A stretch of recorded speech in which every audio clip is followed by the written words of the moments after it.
Hello, ladies and gentlemen, and welcome to the Fluffenbusters. My name is Adam White. I hope you're doing well. Don't forget to send me a copy. Now, I don't know about you, but one of the formative things from my childhood was Sesame Street. I mean, do you remember 1, 2, 3, 4, 5, 6, 7, 8, 9, 10, 11, 12? I was just thinking that. Yeah. There we go. Now, one of the random things they used to have also was one of these people is doing his own thing. And it's like a spot the difference game. Now, spot the difference is an easy thing for kids, right? You just show 3 things on the screen, fourth slightly different, all good. However, you still have that going on in modern shows, modern game shows, all the way up to things like Taskmaster. And the challenge they put there is that they give a little period of time between when you see something and when you have to recollect it. And the challenge of us doing Fluffenbusters, and one of the big bonuses, is that sometimes you look at a bunch of movies and you realize, despite them having a lot in common, they are not always the same. Bullshit! And this goes especially true for what we're about to watch today. Because if you think about Arnie films from the 1980s, you think about strong, powerful directors that match Arnie in their determination to get stuff done. Well, that's not the case here. Or what about the really strong concept based on one director's vision of something really, really profound to him? Well, this is a little different. What about that big budget feel? That luxury 80s action, throw the cash at the screen to make it look amazing? No, not exactly. In fact, it's actually some of the budgetary limitations on this that kind of give it its charm. Add in the fact that this had far more production worries. In fact, it had the sort of production worries that you would associate with a Stallone film of the 80s and not a Schwarzenegger film, and you have something quite unique. So today's film is 1987's The Running Man. And joining me, as always, Mr. D. How are you, sir? I'm doing good, mate. I need to get this explosive collar off my neck sharpish. Yes. I mean, I have some quite fond memories of this movie because I'm pretty sure it may have been one of the first Arnie films I actually watched all the way through as a kid. All right. And I'm sure I had it taped off of the TV. So I distinctly remember watching it on Hong Kong TV. Well, it wasn't as gruesome as some of his other films. It was more family True. friendly. There's only 1 or 2 times when they sort of went for more gore, so I'm not surprised that it turned up on TV. It's not really as nasty as some action films of this era could be, because I mean, Raw Deal and Cobra, as 2 examples, they're really quite nasty movies. Yeah. Running Man always had, I think, because it's based on a Richard Bachman / Stephen King joint, it helped that there was a solid hook underneath it, a solid element of satire that helped it run through. And who loves you? And who do you love? So if you haven't been here before, we at the Fluffenbusters do old-style movie commentaries, the sort that you used to get on DVDs and Blu-rays, back when physical media was still a thing and we were all younger. Obviously, we can't just show the film on YouTube, so we use a sort of Flickerbook version. By the way, this time we're going to start the film after the TriStar logo, if that's okay, D? Yeah, I shall just get my copy. I think it's about 17, 18 seconds in. So, but yeah, then you can watch it with us. Now, as I mentioned as well, we already have Demolition Man up on the site. I'll leave some links to those though, either in the show notes or at the end of the video. Have a look, drop us a comment, and let us know what you think. Absolutely. Thank you for joining us as we embark on this adventure. Yes! I'll give the countdown. So it'll be 3, 2, 1, go. So 3, 2, 1, go. 3, 2, 1, go. There we go. Now, when I said in the introduction about this being slightly different, one of the main aspects that this differs from other films is the chaos of its pre-production. So, for instance, this was the idea and the book. The rights to it were bought at a time when they didn't even realize that the author's name was a pen name. Yeah. They thought the Batman was the actual author, and they didn't realize until afterwards that it was Stephen King. he says as text that any 2010 image editor would be proud of. And we even get a narration. I mean, it's cracking. And it's read with white text, which reminds me of the A-Team. I'm getting really confused here as we start. But this, from the moment that the book was optioned, and the producer, who was a guy called Rob Cohen, who went on to create The Fast and the Furious, he faced so many challenges in getting the right mix of people together. And we're talking about all sorts of crazy combinations, like, 20 to 25 drafts of the script, 5 directors that I'll go into later, all sorts of challenges. And so getting this on the screen was a real challenge. And the result is, I think, far, far better than what they had. It was greater than the sum of its parts. But at the same time, it's very much a film of its time, trying to grapple with certain concepts that seemed very fantastical at the time, but are kind of almost passe, almost like too familiar to us now. I was just suddenly taken by the fact that this is one oddity here is that Ben Richards is a helicopter pilot. That skill doesn't come into play at any point in the film after this scene. Yeah, they had a real struggle because in the original novel, Ben Richards is an everyman. Mm. He is a regular guy. Funnily enough, a little bit closer to the recent remake. Yeah, I was But going to they- say the remake, for all its own pitfalls, was actually the intention was to make something that was a little huge bit closer to the original text. yeah, And which is more about the idea of regular people hunting a guy. Which, funnily enough, maybe it was only 3-4 years after this, but we had the likes of Hard Target and other films yeah, I mean, where Hard Target was what, 93, 94, I think. yeah, and so that became like a real trope for a while. In fact, haven't we this year had 2 different films at the cinema with the rich hunting the poor, so to speak? Oh yeah, yeah. Oh, Catch Me If You Can. No, Ready or Not, Here I Come, That's it. which I got to see because I really enjoyed the first Ready or Not, and the sequel it's a cracking continuation. If you enjoyed the first one, I highly recommend Yep. that. I'm annoyed I didn't get to see They Will Kill You at the cinema because I like Sassy Beats. I think she's got a lot of potential as a big star. But my cinema only had like one showing, Mm. which is becoming a bit of a trend, unfortunately, for a lot of films. But I've managed to source it, so I'm going to be watching it this week at some point. Good stuff. By the way, it isn't an 80s film without revealing that this location was incredibly toxic and unhealthy for everyone who worked there. And by the way, this is a rare instance where Arnie grew his own beard for the screen. I was going to say that's a good-looking beard he's got on there. It is, yeah. It's kind of sad though that you realize that some of his other beards that he's had in other films have not been his own, and it's like he needs to go full Santa Claus at some point. I mean, he does it from time when he's not acting. When you see any of his current stuff he puts out online, his videos and stuff, he often has a full beard. I mean, there's a great one where he basically. Do you remember Dragon Ball? Oh God, yes. Master Roku. He himself has put out comparison pictures of himself riding a bike in the Hawaiian shirt with a cigar, shades, big beard, next to a picture of Master Roku on a bike with a Hawaiian shirt and the shades and the cigar and the big beard, and it's very funny. Oh, fantastic.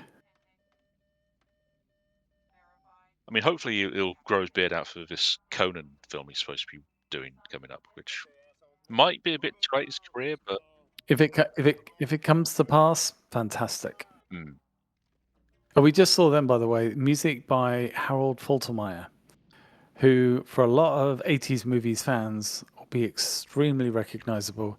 He did Miami Vice, he did Beverly Hills Cop, he did a couple of tracks that made it into like the pop charts, and he was quite recognizable for a while. So he was like a big deal hire at the time. Yeah, and I mean, this film is really quite an odd cast. I mean, you got Yaphet Kotto, who's at this point he was kind of established as almost a character actor. Yep. He'd done Alien, Yep. and he'd been a Bond villain, and he just had this. He was one of those names that this was before Homicide: Life on the Street, which he was in for almost its entire run. But this was his real bread and butter. He was the solid supporting man, Yep. and I love. And he gives Arnie someone wonderful to play against as an ally, you know? And someone who's as physically imposing as he is. Yeah. Also, Yaphet as well did not give a damn. He was like a very characterful, colorful guy. He had a lot of personality. I'm sure I've not read where, but I think like the choice of his headwear was his choice, and he wanted something that looked a little bit silly. But I haven't got a source for it, so apologies, lawyers in the chat. I don't know if it's right or not. Can I say something? There was something I've never said with any of these films. Let's give it credit. Every time you see a screen in this movie, this is pre-digital effects. We take it for granted. Like when the things are flying in and we saw the cityscape in digital, that has had to be crafted by a programmer. Not just, it can't be drawn with an art program or anything else. It's literally had to be crafted by code. And it is a monumental task for them to do that, even at this stage. I mean, even what they're typing in here, this just didn't happen. It was, they've got screens, they've hidden TVs behind everything, and they're making it look like there's some sort of flat screen. But flat screens didn't exist back then. No, it's really quite impressive, the tricks that they play to make it work. So, fair play to them. Oh, and here we're about to see the first of... This is where we see what the collars will actually do to you. I'm pretty sure as well that that guy is one of the guys from the beginning of Predator 2 with Scorpion. It is. That would... If it is, then I am going to crow about that during the Predator 2 recording. Guarantee it. Oh! They did have a scene where they were going to have literally dozens of people running and getting their heads exploded. Oh. But fortunately, the budget was just not up for it. That makes it more effective, though, not only having for one guy, because it's not just the guy stood, you know, an obvious dummy stood there. He's running, so they've probably had the guy with his head bent down running forward with the gib on his shoulders. So it's very effective filmmaking. So fair play to him on that score. The screenplay was by Stephen E. D'Souza. He is a recurring theme in our recordings so far. He is, isn't he? Oliver Harper, who did his action hero, I think it's Whatever Happened to the Last Action Hero or something like that. Yeah. He did an interview with Stephen, and that was where I found out some of the details about the Judge Dredd movie changes. And how that came to pass. It's incredible the sort of the weird cast of characters that proliferate all these films at the time. And this film especially has, I was just having a quick flick through the cast, because there's also like Mick Fleetwood's in it. Professor Toru Tanaka. Yep. Jim Brown, who by this point was kind of a little bit of a legend as a sport and a film and an actor. Yes. Maria Coutinho Alonso, who again will be in Predator 2 and very distinctive. Jesse Ventura, who around this time he'd become kind of one of these actors who appeared in a couple of films of Arnold. He was still wrestling, but he was also beginning to develop his political aspirations. So yeah, I mean, he was more on the commentary side than active as a wrestler at this point. But still very involved in that. But he had done enough he'd been building a nice little cachet of film work as well as his like you say, his political ambitions. So yeah, but it's a funny one, isn't it? This film, and of course Sven Thorsen, who was almost you get Arnie, you get Sven as a freebie. True. And also, as well, his bodybuilding pal has a cameo in this, and I've now forgotten his name, but he was in Conan with him. Yeah, Sven. No, sorry, the other gentleman, the shorter gentleman, who was from his bodybuilding days. Oh yes, I always forget his name. That guy. I do know who you mean. He's one of the trackers at the start of Conan. That's him. Yeah. Yeah, I know who you mean. I always forget his. Don't worry, I'm terrible for it. And since I've gone light on this episode and only have 12 pages of notes, I'm not going to spend any more time trying to scroll through them frantically. I do love seeing Mick though, because Mick Fleetwood, a funny old bird. This chap. Yeah. A very, very odd switch as well. I didn't realize that Yeah. he had a period where he was sort of, I mean, was he trying to do more acting work, or do you think this was like a glorified cameo? I'm not sure, because around this time he did have a guest spot in Star Trek Next Generation in a very odd fish outfit. Yes. He's listed as being in the episode, but you would not know it's him from looking at it. But I suspect it's more a case of he kind of. I mean, Fleetwood Mac, if anyone's unaware, just Google Fleetwood Mac and look at their Wikipedia page. The stories about that band. Oh, also as well, they're huge. They're huge rock stars from the 70s, which, Mm. like, when we D and I talk about this, part of our brain still goes, "Oh, the 70s. Oh, what you mean that those bands from like 20 years ago?" Not realizing 70s a little bit further back than that. Yep.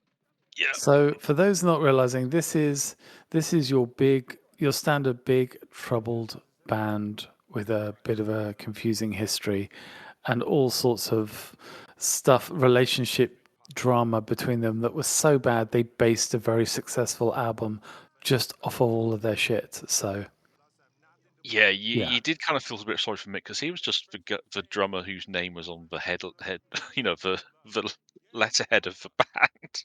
Poor sod. There was some weird stuff. Yeah.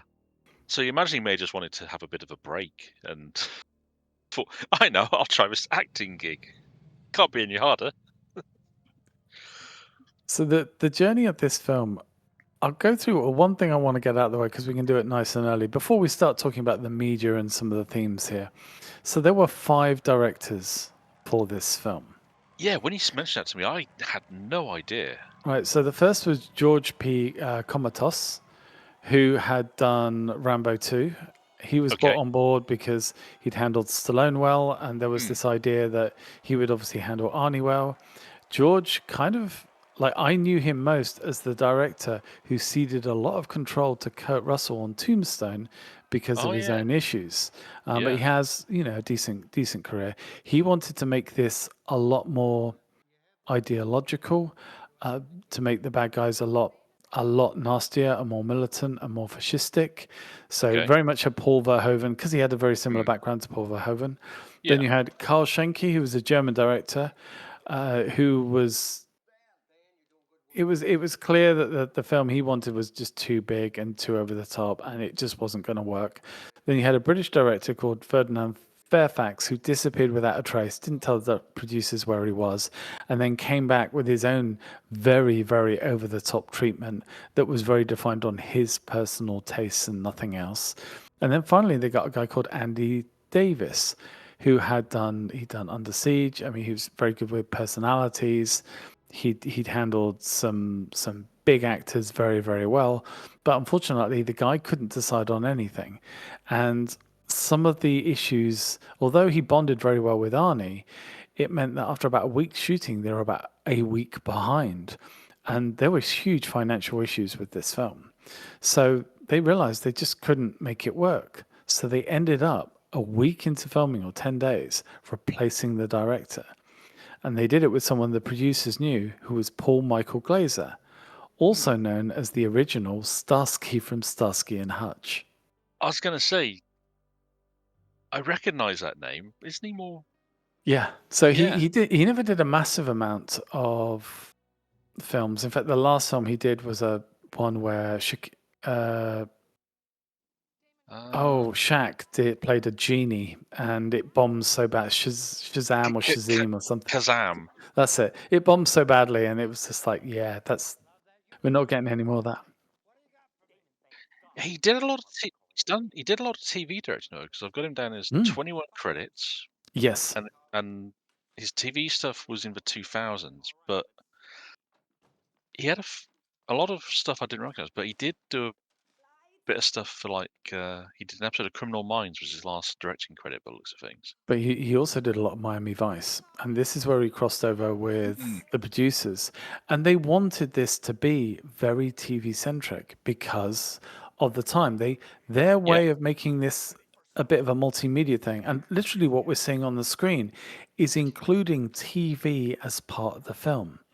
And you see yeah. behind the show, you see the TV studio, you're seeing the TV show itself being filmed, and they're using the techniques to make it look like a TV show. So it doesn't have like the glam of a film, which Arnie actually objected to, but it kind of sits in the middle, and it's very much like The Boys. So at the moment, we're seeing these constant issues with, oh my God, sorry, I've just realized the shots that they're using there for Arnie's head are actually some of the shots that the FX team used to help map his face later on, which is quite weird. Sorry, I don't want to come off too factual Yeah. here, but yeah, they wanted a little element of this sort of TV show format. So you never quite realized what the audience was saying, what the TV audience was saying, what the film audience is meant to see, and what the characters were saying, if you see what I mean. Hmm. God, I'd probably talk more in this film than I did for the entirety of Battle Angel Alita. No, it's all good stuff. I'm just trying to work.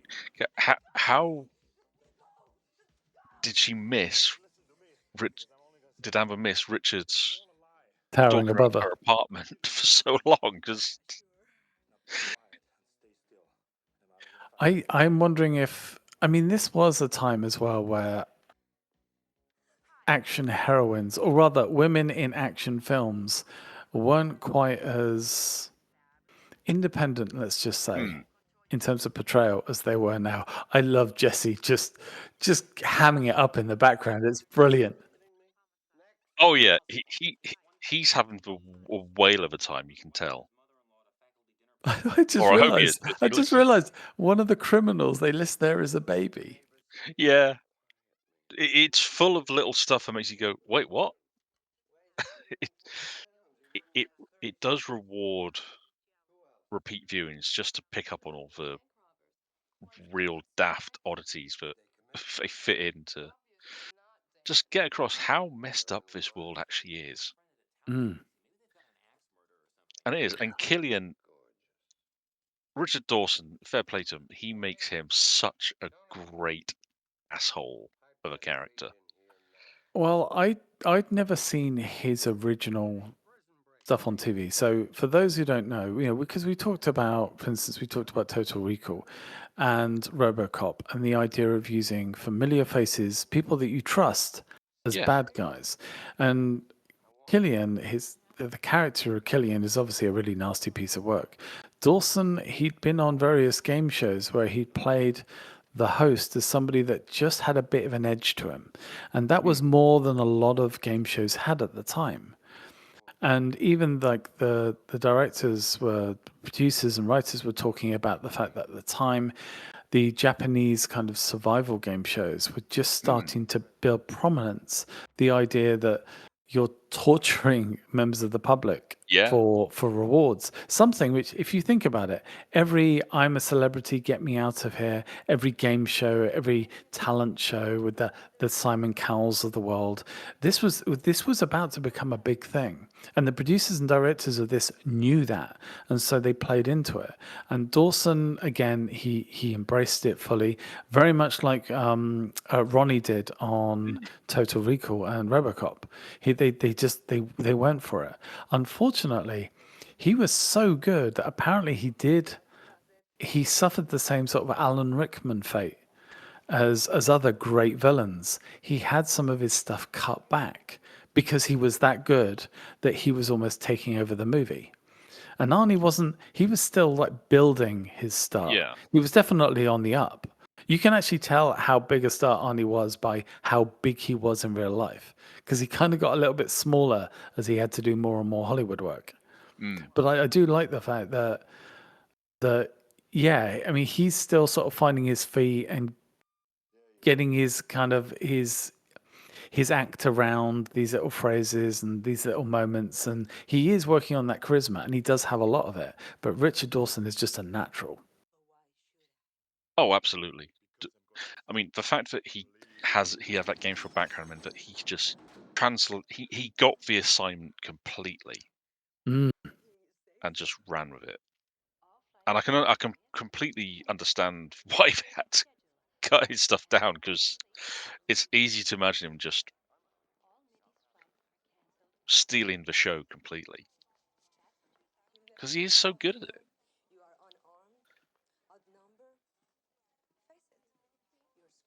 I love the placement as well. They're working really hard to stick TVs in as many shots as possible to show Mm. you this world. Which, remember, this is a sci-fi film. I know that sounds odd, but a lot of the sci-fi used here is so sparing, it almost looks old-fashioned. But they were building on this idea that TVs would be everywhere at a time when TVs still weren't that ubiquitous, or the idea of barcodes as passports, which seemed like a really good idea at the time, now is probably couldn't be further from the truth. They practically scan you, sort of Total Recall style, when you go through passport control. Yeah, there's some real in the stuff that they put in here that for the time would have seemed real sci-fi, but nowadays you just think, oh, that's just how it is. But you go into a city centre, you'll see flat screens on high walls everywhere that are huge. You'll see monitors in almost every environment. It's kind of crazy how this film is a bit precedent in some of the things it puts out. Mm. Well, more than a little in that regard, but yeah. In fact, it was only about a year or two after this that, for instance, some of the sunglasses that you see here, there were several companies. I think it was Quicksilver who started doing these wraparound glasses. No, Oakley's, and it was like by the end of the start of the 90s, wraparound Oakleys were like the style of sunglass, and yet of course here they're just meant to be used as a prop to show how futuristic it is. I can't believe, by the way, how goofy that van looks. Yeah. You can tell they've just taken it into the shop and gone, right, sci-fi it up, boys. What can we do? Lights, all the lights. Once again, as well, we have a car that looks like it's Transformers animated. Yeah. Fun though, that. How so many of these sci-fi concept cars suddenly turn up in Transformers and look far more realistic. They use this idea of the conversation in the glass, using the reflections, gives it a nice depth, gives both sides a chance to let loose. Arnie can be as angry as he wants. He knows he can't get Killian. Killian can be as smart as he wants, and he knows Arnie won't get him. And of course, you can then frame using Arnie's reflection in the window, which is always really nice. A pain in the ass to do. Oh yeah. Like from a technical point of view, the shot of Arnie doesn't bear any relation to the reflection of Arnie, but it's still really good. Yeah. I do like that mug for some reason. I don't know why. And Yeah. Sven gets more screen time in this film than he's got in any film ever. He's not saying anything, but it's still good. No, and he does make a really good presence. Mm. Well, would you say he's the lurking threat that never? Yeah, you see him there from every scene Killian's in at the start, right through to the end. He's there, Mm. and the, you're right. He's Chekhov's gun, but with no payoff. Or the Mm. payoff is just so subverted. It's brilliant. Because I do kind of love the ending where he just tells him no, because he has spent all of his entire film being belittled by Killian. Yeah. Well, this is something where because I'll talk a little bit about it, but we've obviously had the remake come out only a couple of months ago as we're recording this, and one of the challenges they have, and it's something I've seen in other films as well, is when it comes to updating films, they try and expand it. They try and make it bigger. They try and make more to it. And often when they do that, they then start separating roles. So, for instance, the remake of this, you have the game show host, but then you have a corporate villain. Yes. They're two different things. But it actually means that the consequence is that it's less streamlined, and it can get a little bit muddier when it comes to character motivations and who gets the payoff. And I won't spoil it for you, but let's just say it is a very different ending. Yes. And one thing that they've done well here is they've only got limited resources. So you've seen, for instance, the last scene that we're watching now, there's so little to it. So little. Framed very tightly. Very, very TV-ish. Even the set he's in at the moment. I mean, there's literally nothing to it. There's some pipes in the walls and some smoke. It's nothing. It's probably been shot as well in like an hour. Really, really quick. Done and dusted. And that's what they need to do to get a low budget, and this is kind of a low budget film out the way. Admittedly, this film did run over budget, but that was more just due to the problems that they had when filming. But Yeah. still, it's not going to be a big budget blockbuster. They're doing as much as they can. I love the fact they have adverts within the film as well. It's almost Verhoeven-esque, isn't it? It is. I mean, this is a film that pairs very well with RoboCop, I think. Yes. Actually, this RoboCop and Demolition Man as a triple bill. Oh, that would be good. If you run it in release order as well, that'd be that'd actually be a pretty good slate, to be fair. Yeah, because they all kind of have similar ideas behind them as well.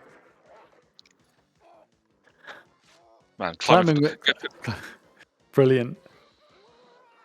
Like it's so. How do you say it? Because it's like even I started to say it. I started climbing and I just like, oh no, I'm going to start laughing. Yeah, because it's sort of, you would see that especially like I say in a Japanese game show. They've done much worse to people just without the dogs, and I think that's probably only because they couldn't get away with it get past Humane Society rules. An overlooked element of this film is the control room. Yeah, because it gives you that peek behind the screen. Yeah. Really, really good. It also shows you as well that this TV show is a great idea because they show you how they drag both the rich and the poor into this. Yeah. The rich are in the studio enjoying it. The corporate guys are obviously running it. The poor people are just betting on the outcome. Now, should I talk a little bit about the dancers? Go on.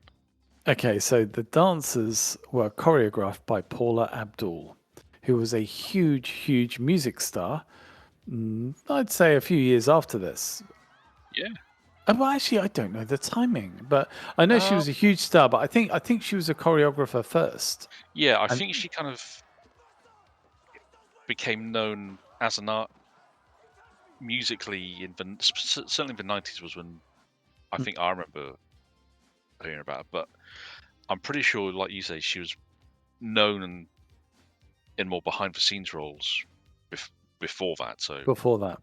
yeah, So she's responsible for the dancers, the look, and again they're working off game shows that, although there was some in overseas and Asia that were sort of picking up the kind of the severity of what they were doing to contestants. You also had stuff like The Price is Right, which had this kind of frenzy from the audience getting super excited, and so they added in this sexualized element with the dancers. The dancers, especially at the time, hips were the big thing, and aerobics and aerobic costumes. So you can see why they're dressed like this. But also, this is so close to things like American Gladiators and obviously yeah. British Gladiators that we still have nowadays. It's almost like it almost feels like they just moved sets and updated with a fresh lick of paint and you could have it. Oh, absolutely. It's crazy. And this stuff as well, there's a little bit of flash dance to this and yeah, nuts. But really effective. Absolutely. It just gets it, it. It's a film that is very efficient in getting its message across. I find Yeah. when it could have, like I say, yes, it had a bit of a messy production and it was a bit all over the place, but the core, what came out of it, I think, is a very good movie. Mm. Yeah, It, no, it's totally one agree. it's one that I am always happy to see turn up on screens whenever, and I'm sure I've bought it a couple of times on DVD at least. Because when they were doing those multi-pack film bundles Hmm. in the 2000s, anytime there was an Arnie bundle, you'd normally have a Running Man in there. It's like, after all, you've got Terminator, you've got Commando, odds on you'll have Running Man in there as well. Those three are kind of like almost quintessential for those collections. Yeah. And I think that's to the film's credit. Though then again, as well, this is what I said at the start as well. It is a little different to the other Arnie films he did. It's like Terminator had more gloss, more drive, and was clearly going to be a sequel. Predator obviously had a completely different air to it and felt a lot more contained. Yeah. Total Recall just feels like it costs more money. In fact, I don't think it did, but this feels like lower budget, but it works because it's TV format. Yeah, the fact that it is like you said before, that aping TV formats to get that feel across. Yeah, that again works to, it maximizes the effect of whatever budget they had. And I can imagine most of it went on this damn set, to be fair. 'Cause, Well, this is the one thing I think the director had control over. So he didn't have any control over most of the locations, what had already been set up. He didn't have I don't think he had control over the costumes that had been done. yeah. But the one thing he could do was he was able to combine, I think they had several game show sets. And he was like, no, let's combine all these together, please. And so they did. And that was his like contribution to this. And he had I think a guy that I think he brought in the DOP from Miami Vice and various TV shows. So the guy knew how to shoot fast, quickly, and just do an effective job, which, does help. But lots of red, lots of gels, lots of stuff. Oh, brilliant. And I love that Sven and the rest of the guards, they do nothing to help this guy. They're like, yeah, mood, same. Mm. You know what? I didn't research this old lady, but I'm sure she's been in a ton of stuff. Yeah, I think she has been as well. God, there's so much though of an I know it's meant to be futuristic, but there's so much of an 80s The Price is Right vibe to this. And when I want to say Leslie Crowther. He was the host for the Oh yeah, yeah, UK version of The Price is Right, and it was the first time that you'd seen a game show where people get that excited and like scream and jump up and clap. And at the time, British game shows didn't really have that beyond things like, well, stuff more aimed at kids, or mm, let's just say other shows that were aimed more at a sort of sporting audience. yeah, yeah. That checks. Uh, I mean, game show. Me and Andy went off on a bit of a discussion of game shows in our sharp Really? commentary. I know, right? I don't think you've heard that, have you? No. But game shows are a weird thing, especially as they became in the 80s, because Yes. they'd existed prior to that, but they really hit their own in that period, and got some of them got real weird real quick, just because they were trying to be novel. 'Cause The that's the key thing with so many of these things. They want to give you the hook, keep you interested, and the translating ir- that to the Running Man makes perfect sense. the irony of all of this is that those game shows have sort of fallen out of favor as they Mm. realize that just putting people in dramatic In harm's situations in way. harm's way creates more interpersonal drama, which is where you had the Big Brother stuff, the I'm a Celeb stuff, the Yeah, reality TV, and then you have game shows like I think it was Golden Balls, where people can either side with each other or betray, and traitors right up to now. And yeah, then you tie it into when it's presented on screen, you have things like The Boys, where the people in front of the camera are just as repulsive as the general public. You have a few nice people, but it's usually the evil people that kind of get their way. By the way, I just got to mention as well when Ben Richards was walking up there, and the dancers are literally spread eagling themselves in front of him, and it's this whole how can you make it disconcerting for him? It's like he's completely out of his element. yeah. It's such a, from what he's probably been experiencing for the last day or so. It's just, even before he, and that's not counting what he spent in prison and on the run. But Mm, yeah, he must be like, what have I got myself into? yeah. And of course, that's the difference, but the big difference between the original novel and this interpretation. Less so with the remake, is that in this version, Ben doesn't have a chance. Arnie doesn't have a chance. He's been shoved into Mm, this, and yeah, he just has to sort of put up with it all. yeah. He's been framed, and then Killian spots him as a great prospect to get some big ratings. And like I say, in the novel and in the remake, no, it's his choice to enter because he needs the money. Mm, It's a really interesting switch in motivations. While still saying something about the world that they're living in. That, I mean, he's framed because he refuses to fire on innocent civilians who just want food. mm. God, they look so uncomfortable in those harnesses. They do. Can I also just point out how novel it is for the character of Amber? Yes, she Mm, starts off she's entered into things not of her own choice, but she questions things.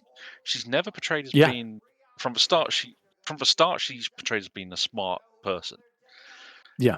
and she's scared. That's why she gives him up, and because she's been held hostage, you know. But but once she's out of there, she starts thinking and seeing the gaps in the story, and Mm, wondering, well, no, I was there. That's not how this happened.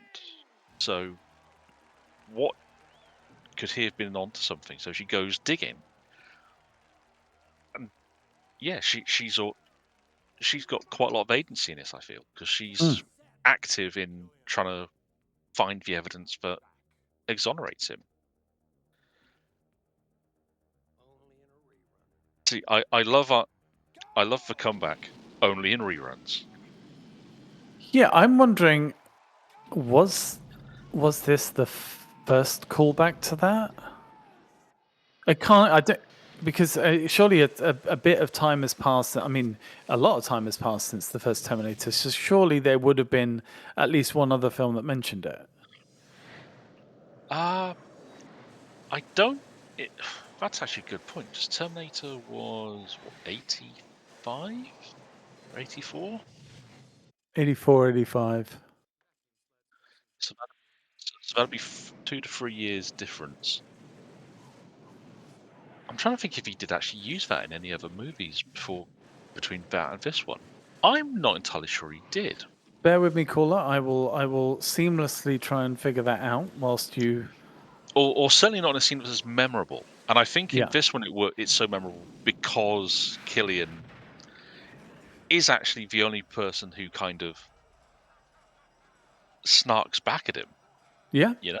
And that's actually, it says a lot about his sense of power over Richards in this moment, that he knows he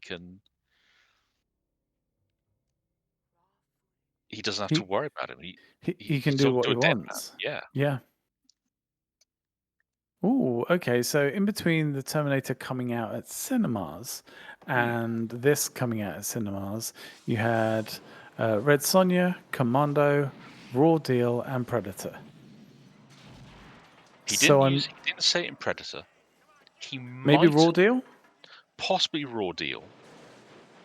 Certainly not in Red Sonja. And Raw Deal, actually, yeah, Raw Deal he might have done, but it might have had a different context because that's a slightly odd movie anyway, given the whole faking his death to go undercover dick.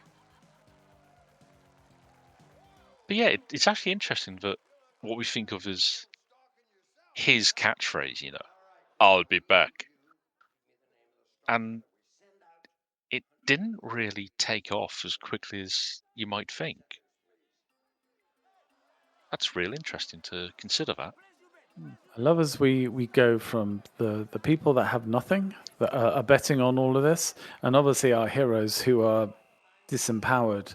We keep with Killian in his studio where he is the king of the universe. He is he is so powerful in that studio, and Yeah, it's lovely because I think this is why as well why they maybe had to take away a little bit of Killian's screen time, because let's face it, he's in the perfect environment for him to work his natural character. And I'm not saying work his character as a nasty person. I'm saying be the game show host.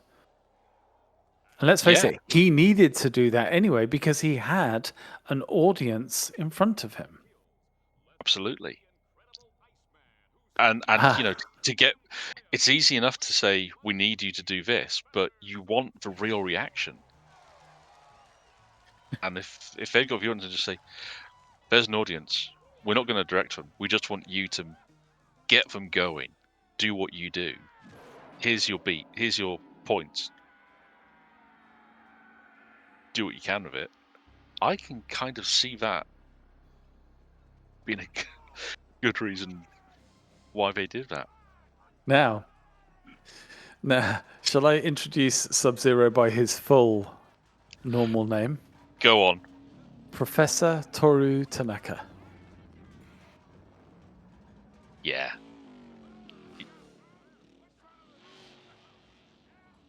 The way he's presented here in front of the audience, the way he both plays to the cameras, smiling, but he's also quite violent. You can tell that he's a dangerous person for our heroes to try and battle. And it just reminds you of the introduction of Oddjob. And I thought, well, maybe I'm just saying that because of the way he looks. But then when I looked at his website, there were people who said he was a natural successor to the person who played Oddjob. So maybe commentators have just thought he had the same type of energy or threat level, but he does feel a little bit underused here for what could be a fascinating villain. Yeah. Well, I mean, by the time he did this, he was 57. Good He, grief. he he'd been a successful wrestler, had 10 years in the U.S. Army as a armed forces as a sergeant. But you're right. He has that same presence, but Mm. which is fun. And man, Yeah. and he makes a great presence as the first bad guy here. And it's such a Mm. goofy idea. He that he's just a psychotic ice hockey player with a razor sharp Yeah. hockey stick. That's bonkers.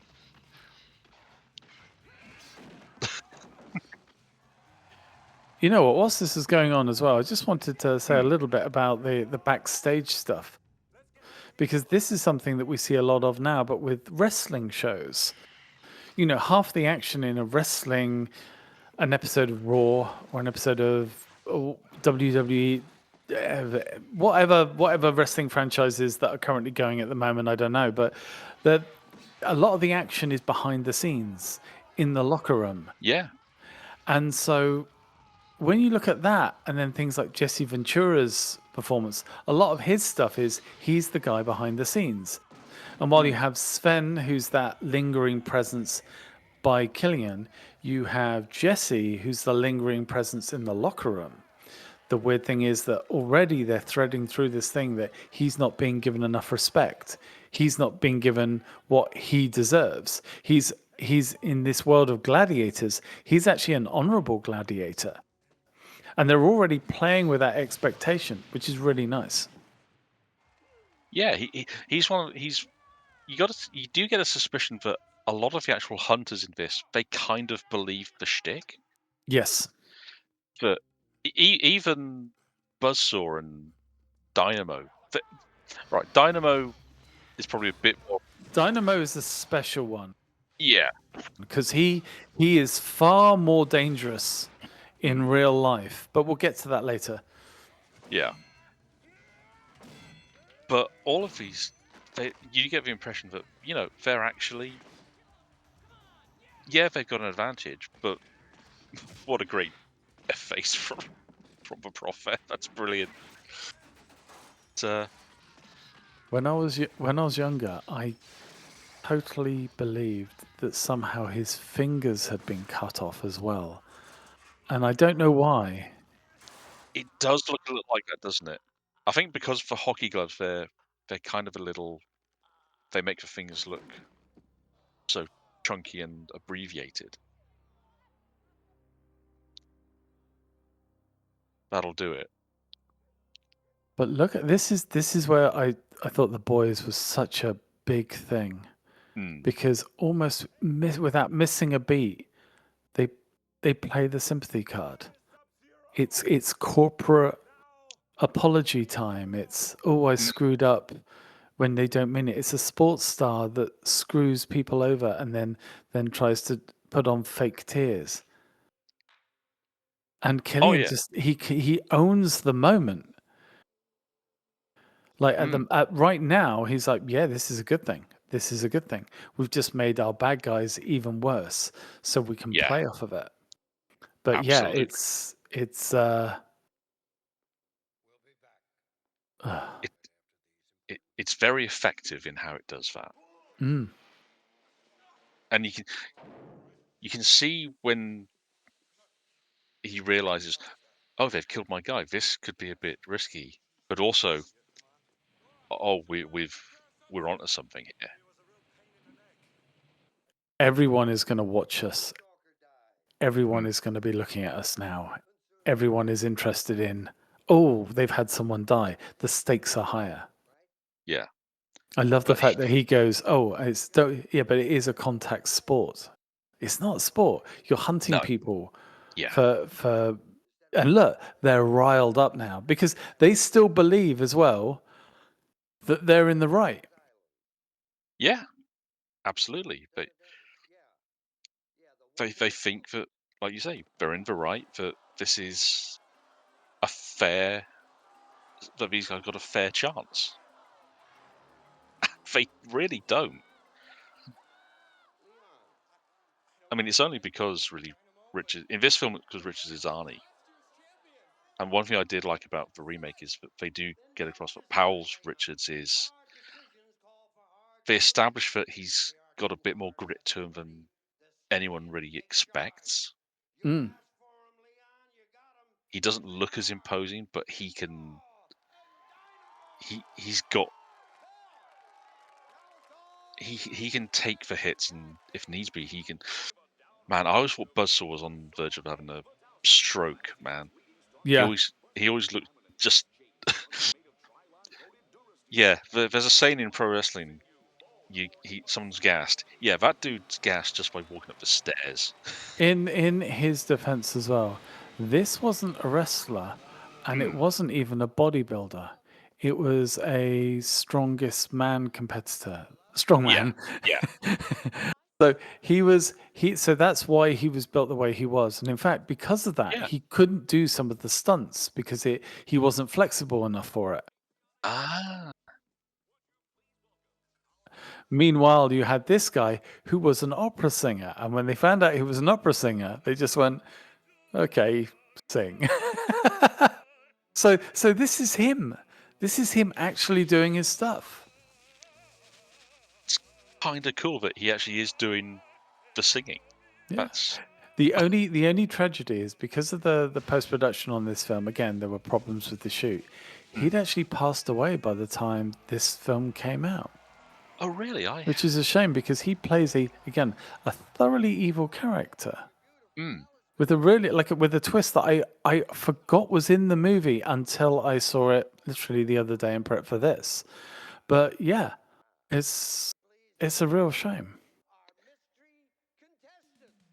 yeah, Oh, this is when you see the character and the quality of this show and how much they will ruin a person just to make themselves look good. yeah. That it and it's. I'm trying to best with it leans into that sermonizing that I kind of despise about a particular brand of Americana? not necessarily Americana, but it is prevalent there. This moral sanctitude that if you just scratch the surface, on top of things, there are folks who are very willing to take people to task for what they consider the slightest deviation from the moral norm, when in fact they're just doing things that are quite healthy at the end of the Mm. day. And then you scratch the surface, and these people casting the stones, as they say, Are just as bad re- or not worse. well, they're worse Mm. in general because well, they're trying to claim the high ground. A lot of the people they're accusing aren't. They're just trying to live their lives openly. And I will say as well that we see we see a lot of our friends from the other side of the pond commenting on the state of this. In fact, they're doing it as much as we are in our own country. So, Yeah, for yeah, anyone thinking, "Oh, this is just a British person having a knock at America," trust me, the situations and the media reach and the the sermonizing and preaching by people who are themselves corrupted is a universal problem. oh yes, yeah, So we're all, and that's what makes this quite an odd film because there's a lot of this that doesn't seem like satire. It's just what's going on. It's just the fact that they're wearing jumpsuits, and yeah. Um, I'm, if I'm being brutally honest for a second, part of me surprised that they've not tried to do a tamer version of this in reality. oh, they're getting close. I mean, you've got things like Gladiators anyway, which like even I think the director and producer said that they were they wish Mm, they'd done this, and to be honest, it feels like they just ripped everything from this film. They yeah, didn't. They took no, it from other places, but still, yeah, it does feel very close. yeah. I mean, I remember because like in the UK, Gladiator has actually had two attempts at a revival. There's the current one that's doing quite well over Yes. on the BBC, but Sky attempted a version in about 15, 16 years ago. Yeah, is that the one with Wolf? he came back for because they did a versus show where they had the classic gladiators versus the new ones, and he was it's Wolf. He was so over it's not funny. They had him betray the original gladiators and join the new bunch because he could still go, which is nuts given Well, he. it was funny because that original show, it came out for something like it was out for about a season, and then two of the main cast were done for steroids, and then it was another season or two, and one of them was done for just I think just various substance abuse. Another one was done for road rage. Another one was Yeah. done for having a really dodgy affair with Ulrika Johnson. And you Yep. just saw like the original cast decimated. And it made you realize as well that the real cost of being this super hero style character on screen and the cost that it can take on a person's mental health. Yeah. Just, yeah. I mean, the second attempt, one of the breakout stars from that was a character called Oblivion, played by a pro wrestler named Nick Aldis, who took that character. Well, he brought a lot of his pro wrestling knowledge to it anyway, but he then kind of took it to America and ran with it and he's now acting as a on-screen GM for WWE, but he did a lot of stuff in the NWA and stuff in the 2010s. Very solid career out of it. And then Okay. in the current remakes, I mean, the American Gladiators reboot that's coming, again, the second attempt, it's been hosted by a pro wrestler in The Miz, who is one of, I think, he's a shoo-in for a Hall of Fame slot because no one would have thought 20 years ago he would still be in The Biz and Yeah. in WWE. But he is one of the best talkers in the business. But they've populated the roster with other people who have there's a lot of pro wrestlers in there, or people who have been pro wrestlers and maybe aren't active at the moment, but they've shifted over. It's genuinely kind of impressive how the roster of talent they've filled it with. Sorry, completely. No, Something was jumped into my head when you were talking about stuff, and it's completely random. no, go on. So, so that buggy that's rolling around, it reminds me of something, and I couldn't think what it was. It's Generation 2 Sparkbot Blaze. Yes, I can picture that. And if you just take the robot's head, transform the rest of the robot into the car, and then glue the robot's head back somewhere near the bonnet, In fact, you basically got a perfect representation of that. I had the G1 version of that character, and yeah, now you're saying it, I can picture that.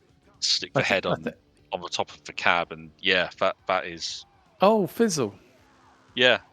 There we go. There we go, ladies and gentlemen. And if you would like more chat like that, then please listen to the Moonbase 2, where Dee guests as a bit of a taste judge as Andy goes through the Transformers. Yeah, we've got a good shtick now where we bring up a toy line and remember how old we are whilst we review it. Also, Andy goes, "It's terrible." You go, "I quite like it," and then Andy goes, "Why? Why? Tell me why. Justify yourself now." Yeah, I feel like I should be in an episode of Red Dwarf when he does that. Yeah. This is justify yourself. This is a lot. Again, this is really basic stuff, and this is small. Think about this: small location, mostly night shoots. They're using a lot of gels on the lights just to give it that color, but it's cheap. They can shoot in a controlled environment. They're obviously using stunt guys to get as much stuff done. Stunt guys both for Arnie, but for also the other guys. Yeah. Really, really, really effective. And nice little as well, using in terms of the story beat as well. The heroine doesn't learn everything from Arnie because Arnie's too busy just trying to survive. Yeah. But she gets the convenient info dump from the nerd, and that forms the basis of her choices later on in the film. Yeah. And I also I I do quite like that neither of the two side characters here, neither Laughlin or what was his name? Not was it Vice? Oh, you Yeah, got Laughlin and oh gosh, yeah, Weiss, I think it is. Harold Yeah, Weiss. yeah. They're both active participants. They're not just, you know,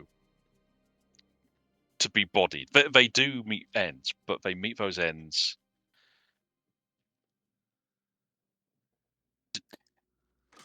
In kind of very often. different ways, but But not heroic ways, but just they're doing what they want to do. They're not yes, innocent. They don't go out like a chump.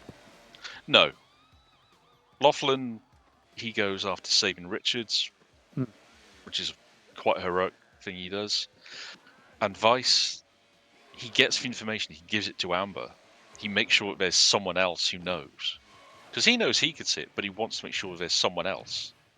Redundancy. I have to admit, there's still a part of me that thinks he wasn't quite dead because maybe the effects at the time they didn't dwell too Yeah, much on his death, so it doesn't feel like quite as bad as it could have been.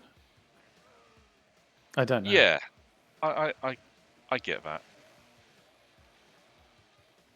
And it's actually quite fun because the fact that this guy playing Buzzsaw is a strongman. Strongman is very different to what Arnie was as a bodybuilder.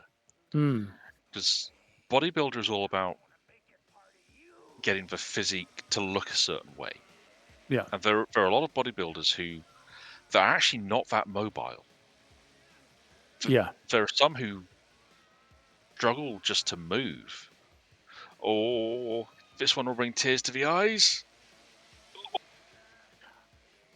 Well, this is an odd thing because the director, I think it was director or producer, said that they really wanted to push the blood, and so they created that effect. But funnily enough, that's actually quite tame compared to what Yeah, Verhoeven was doing. You know, absolutely. it's not crazy. So Hmm. In a way, the it's fact that it's not overkill makes it far more effective. yeah. And in giving you making you think, oh, that's quite nasty. That's what's happened there. By the way, a little bit. I think it's Tom Ruth who was the cinematographer on this. He also directed. He was also DAP on a film called Fandango with Kevin Costner, which is one of my favorite film endings. But one of those films that I don't want to see again because I know the impact of it will be lesser, as I saw it when I was very young. But yeah, a lot of people came from that. This this shouldn't be horrifying. Dynamo's suit isn't exactly a terrible thing, but it is very impressive the way that the actor is able to make himself seem. I hate to say it, I think his size. I think Hmm. they kind of play into the fact that he's a. I hope you He don't is mind a. me saying that he's a bit. He's a bit of a creep. Let's just say. Oh yeah, Yeah, I think that's the he's a. safest way to say it. Hmm. They the act. It's Erland Van Lit. He Hmm. does a good job at making you think this guy. Yeah, he might give the image of this cultured impresario, Hmm. singing as he hunts and whatnot. But really, he's a bit of a scumbag. But you're right; it shouldn't be terrifying, but it kind of is. Is arguably though this character? I think this character gets the weirdest reprieve, and then it gets worse. Yeah, and and that's what amazing. But look, I love this. You know the Leonardo DiCaprio Wolf of Wall Street, yeah, and you have the stuff with the traders and how excited they get. That back room with the contestants, and clearly there must be other hunters, but they yeah. never mention many of them. But that sort of jock atmosphere, it's crazy. I would love. I know they did the best balancing act they could, but I would love to have seen a TV show based off of this, with the drama Mm. being just in the locker room. Yeah, or even if they're just kind of giving us an in-show advert showing us more of the hunters. I'm just worked And out that the audience is really they're disappointed that he doesn't kill him. yes, but it's also the first time, think about it, for them going, oh, kill him, that one person that yells, kill him, it's the first time that the audience goes, oh, we need to consider him as a person. Yeah. So their own bloodthirst ends up giving these guys just a little bit of respect. It's really weird. It takes a while. I don't know if it's now that we see the old lady just change the entire course of the film. It's a bit later on. Actually, It's no, a I tell her. It's in a few minutes when she chooses Richards as her pick, which really does it. You're right. It changes everything. yeah. Also, as What well, what? like Fireball's just been picked up, and yet still Jesse's not being used. He's being left there, and Hmm. it's like the one again. It's a kind of subverting expectations. You expect him to be the guy. Yeah, but then it's weird because after he busts into the production office, and then we have the CGI version of him fighting Richards, but he doesn't appear again. Hmm. That's so weird. Because you'd expect him to crop up in the final act. I think as well. That's the let's just say there's something not a million miles away in the remake, Mm, but again, because they try and give too much character into too many people, and this is a thing similar with RoboCop. You had oh, what's his name? Something Earls. Is it Jackie Oh, Earls? Jackie Earl Haley as Yeah, the th- trainer. yeah. Where they kind of, if you add stuff to his character, you take away from the main villain. Mm, You kind of muddy the main villain as being the big boss. yeah. And in the marketing as well, it gets more confusing. And bit by bit, it suddenly doesn't work. You look at Total Recall as well, had a similar thing. You try and beef Mm, up too many protagonists, you make it too big. Whereas these films from the 80s, they were quite small. I mean, I yeah. so wish we could have more with this production team as well. That guy who's in a lot of stuff, who I will find out the name of in about 3 seconds, Kurt but Fuller, who, it could be, yeah, the production everyone's guy. favorite schmarm master, who Yeah. is genuinely really good at doing that sort of character.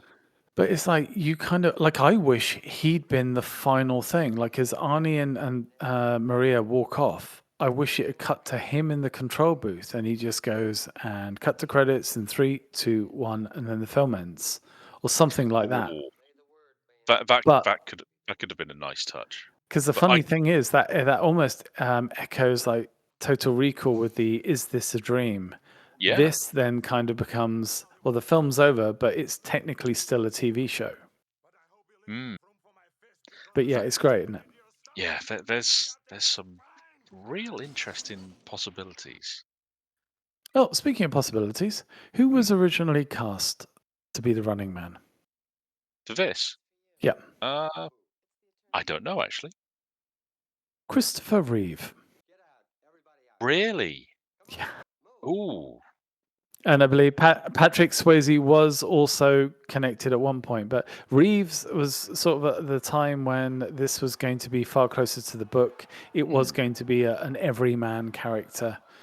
Even though Would it was Superman, he still looks more everyman. So yeah, I mean it's a funny Christopher Reeve was funny in that regard in that he was like 6'5"? He was yeah. huge.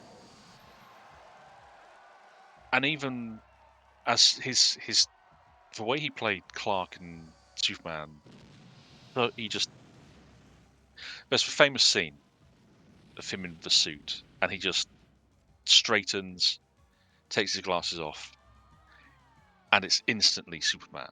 Mm, You can tell straight away. It's chills, but it's. I think he could have done a very interesting take on yeah. Richards. For one, because he would have had the thing where, yeah, he does actually.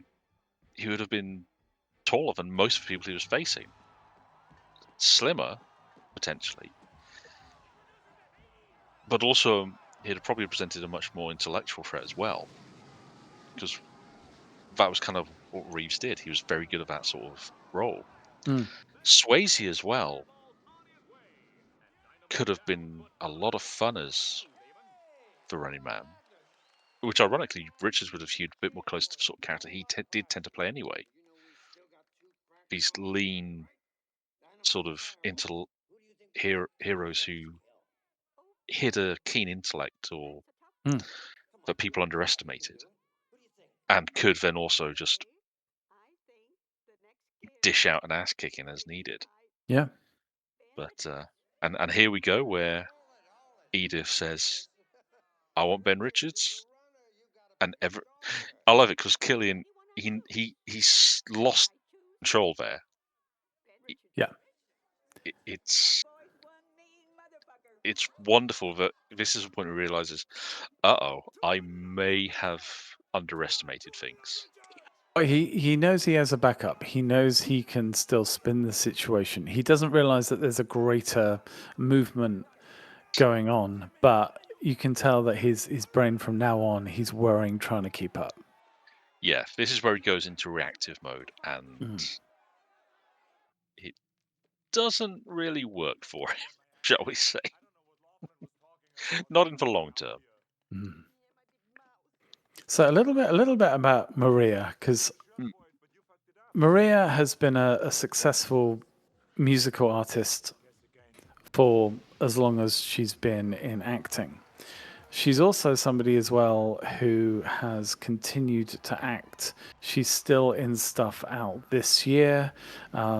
She's done an awful lot of stuff. She did obviously the 1-2 of this and Predator 2. And I still to this day wonder if her casting in Predator 2 was because they wanted to tempt Arnie. So, for instance, the reason they helped get Arnie for this is they asked Steven D'Souza to do a script like rewrite, and because I think he'd done Commando, it was all done to tempt Arnie to the project. And I do think, yeah, I think Predator 2 was definitely a push from them to get him involved. Yeah. But she's did really well, but it's one of those things where if you are the lead in one of these Arnie movies, you're Arnie, great.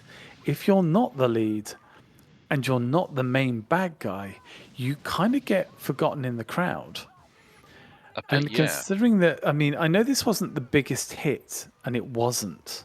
It was respectable. I don't think they ever figured out the international box office, because back then they only had figures for the American, and it did Yeah. okay. It did okay. And Yeah. let's face it, it's made a bucket on DVD since. Oh, God, yeah. But you still think she would have been a much bigger star if people had gone, look, she's a massive person in Hollywood. Why aren't you casting her in more stuff? Yeah, and she's good in this. She does. She does the download, but she does the action, especially in the latter bit of the film, Yeah. very, very well.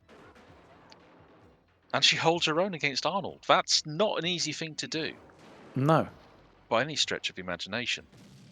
And they are, although the romance thing, and that was a choice that was discussed apparently quite a bit at the time, but it's actually quite chaste.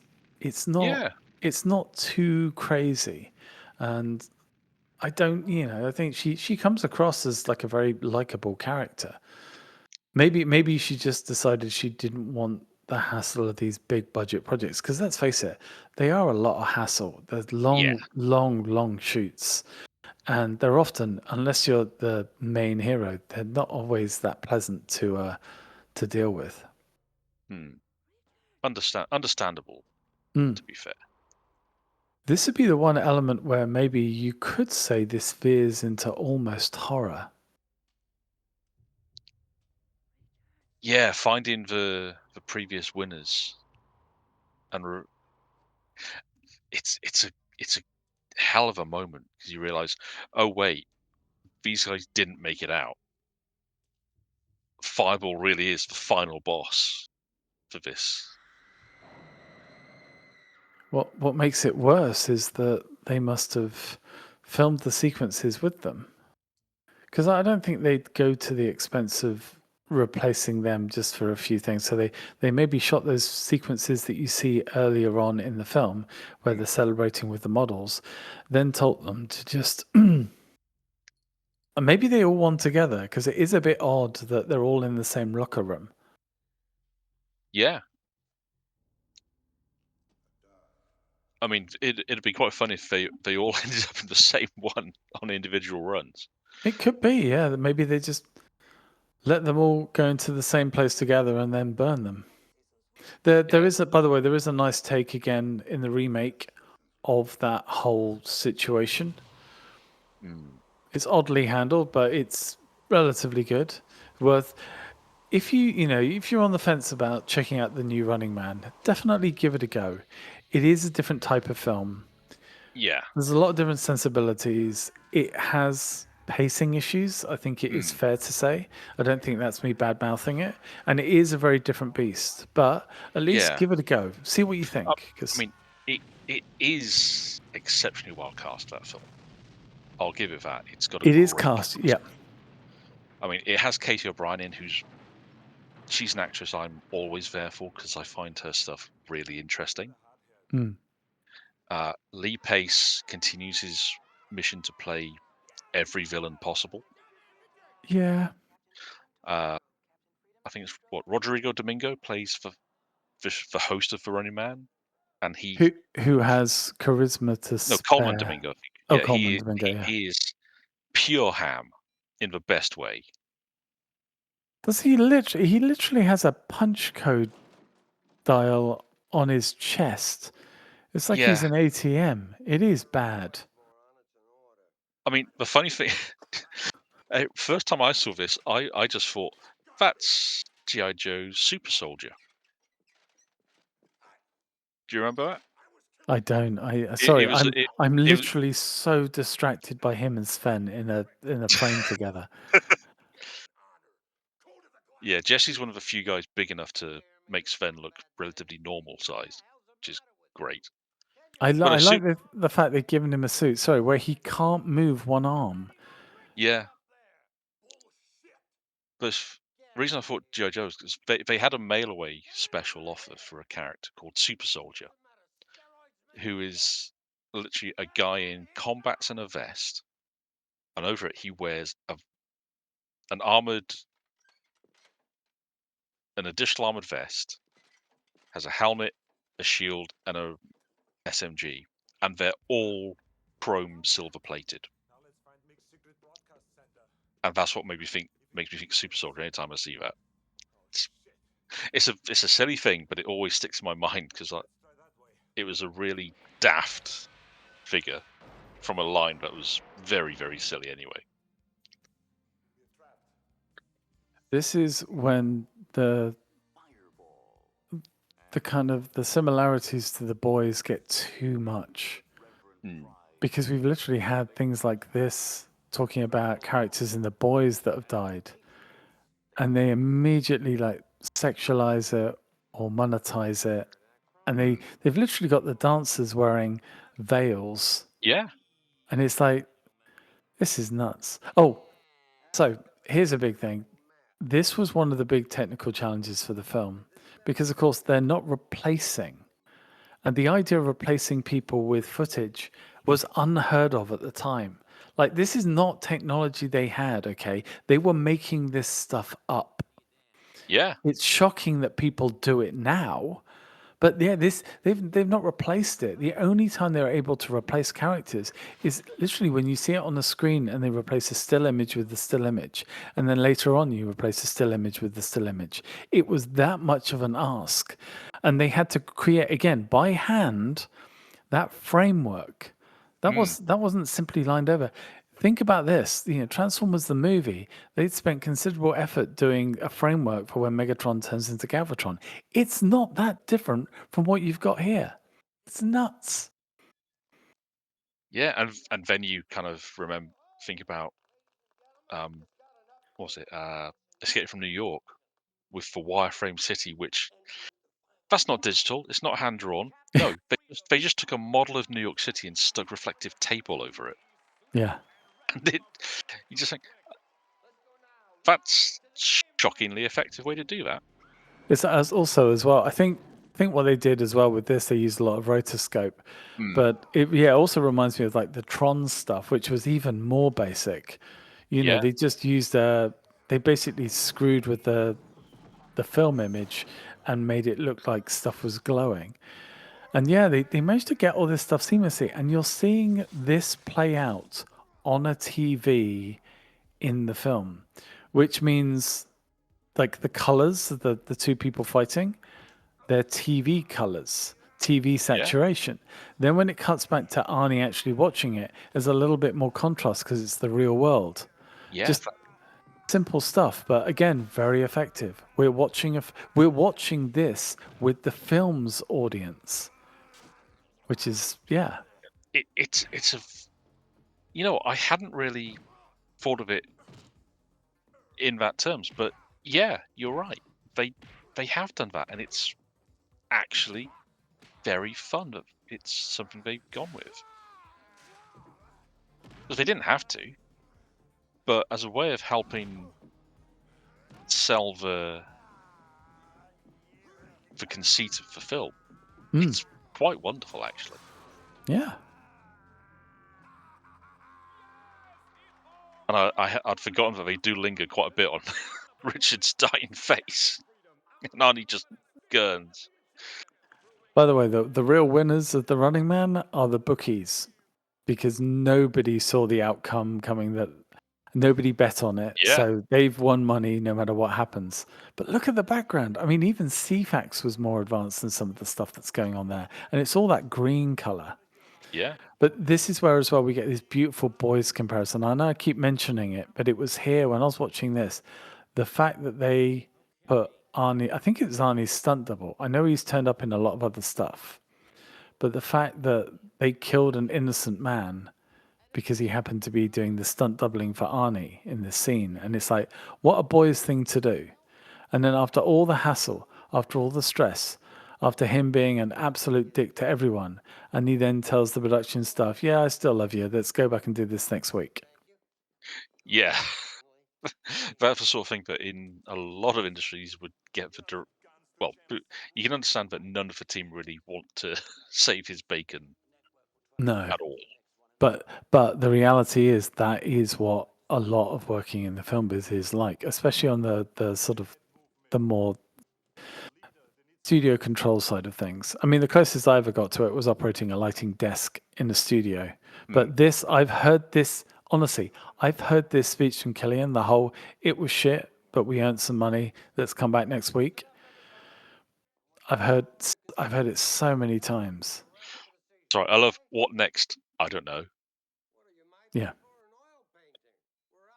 You've got to imagine that there are so many little gags. You could probably spend hours going through individual shots of this film, just spotting all the little in jokes.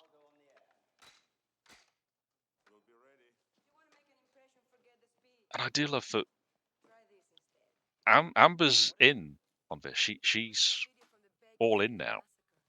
Maybe it's because Arnie's smoking a cigar. Maybe she's just got some sort of oral fixation. But it's as soon as he starts smoking the cigar, off she goes. Yeah. The one cheesy joke. I was going to say, do you think part of the way they got Arnie was saying, look, we have these scenes where you can smoke your cigar. Yeah. That would be it. I think at that point he was already becoming a little bit known for that anyway, so. And of course, the stare arg, normally the bad guy's gun, but does it do a lot of work in science fiction just because of its clear plastic magazine? It does look very sci-fi, even today. By the way, I started to mention it earlier on, so we might as well clear it up now. It's Franco Colombo, who was Arnie's bodybuilding pal from back in the day, who turns up as, I think he was he says security officer, so it could be from anywhere. Yeah. But in terms of the reality of this game, 10 minutes ago, these ladies were wearing veils. It shows you that they're literally just performing. It just doesn't matter what happens. They're Yeah. just trying to sell it as much as possible. And people forget. Everyone thinks about the game show set and it's all they're being hunted. But a lot of this finale is just in a regular corporate office.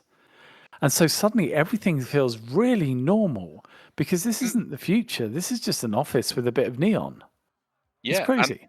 and it's also a bit of an oddity because it's not Arnie's for one man army. He's leading a team, Yeah. and they almost all, I think, most of them make it out the other end, Yeah. which is kind of a novelty in its own right. But they're leading a heroic charge, and it it would have been so easy for it to just be one Arnie and Amber taking on the whole building, but they're not. It, it's a team, and they work as a team, which is such a novelty. So much of this, again, I keep going back to it, but if you've watched The Boys and you're on season Mm, 5, don't worry, I won't spoil anything. But the idea of a video that contradicts a long held belief. yeah, And the only thing about this is it tells you the nature of the times that this was made in.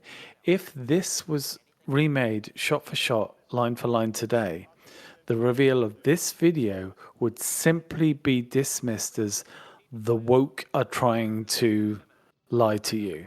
It's AI. Don't believe it.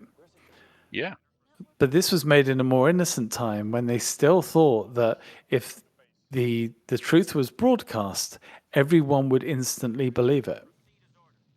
It's fascinating because yeah. it's like in the one hand they're quite innocent and they'll believe everything.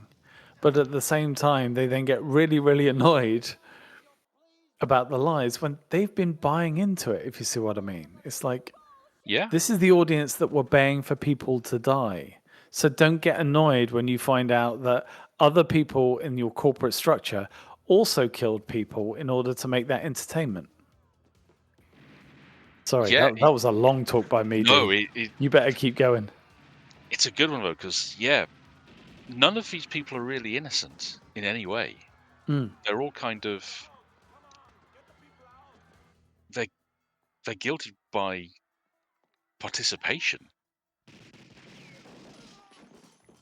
I mean, some of them have to have been pretty dense not to have realised what was going on. And yeah, Dynamo is going into full monster mode here because yeah, really bad actually. And this is the yeah, thing. This is the real horror because there's no cameras there. mm, Essentially, they're on their own.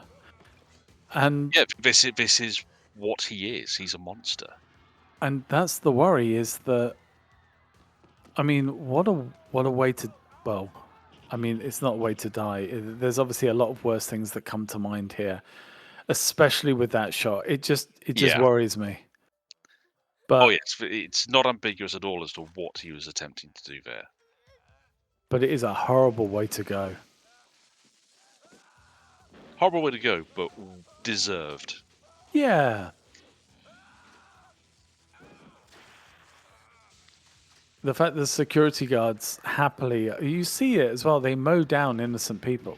Yeah, they don't care. They're just they've been told take them out.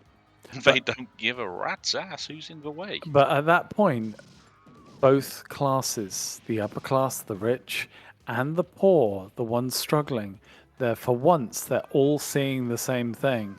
And Yes, all of them are suddenly being shocked. Now, I don't know if something like this would change a society, but it certainly would be it would certainly be a start.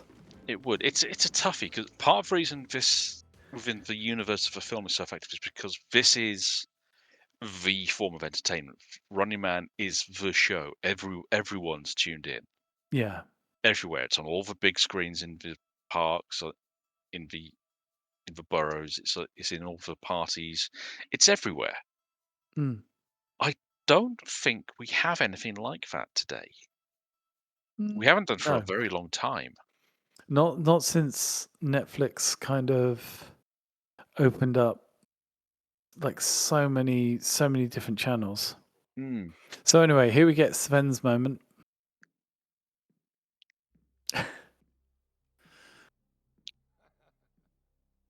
All the expectation, and honestly, I love the way he delivers this. Yeah. Sven, you want to talk to Mr. Richards?